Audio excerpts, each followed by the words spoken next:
We know that learning causes changes to synapses by increasing neurotransmitter release and increasing the number of neurotransmitter receptors. But can we observe those changes in real time in synapses that are just 1 micron in diameter?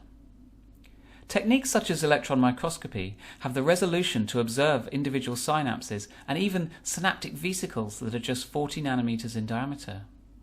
For example, in this electron microscopy image, the red arrows are pointing to fused vesicles that are in the process of releasing their neurotransmitter content.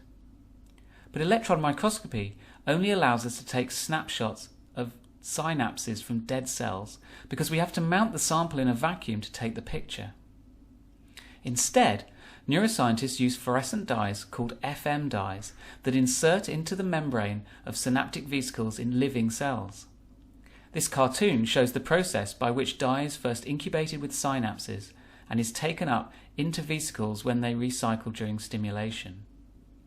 After washing the dye away, a second stimulation causes the vesicles to release their contents, which includes the dye. We can't see individual vesicles under the light microscope, but the fluorescence decrease from the synapse is proportional to the neurotransmitter released. To observe learning in synapses, scientists use these dyes to measure synaptic vesicle release first before and then after a learning stimulus. This therefore involves 2 rounds of loading and unloading the dye. We would expect that more dye is taken up and released after the learning stimulus because more vesicles are active. This movie shows a typical experiment that we would perform in the lab. The synapses, which are the small green dots, are first loaded with the dye and then stimulated to release the dye to obtain a baseline reading. Notice how the dye intensity decreases following stimulation.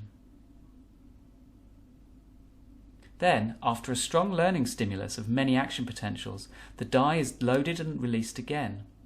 Notice how the second round of staining was much brighter due to more synaptic vesicles having taken up the dye. This is synaptic plasticity in action, and it's a laboratory model for what is happening in synapses in your hippocampus when you learn. So in summary, the fluorescent dye labeling technique allows us to observe synaptic vesicle release in real time. We can use this method to show how neurotransmitter release is enhanced by a learning stimulus.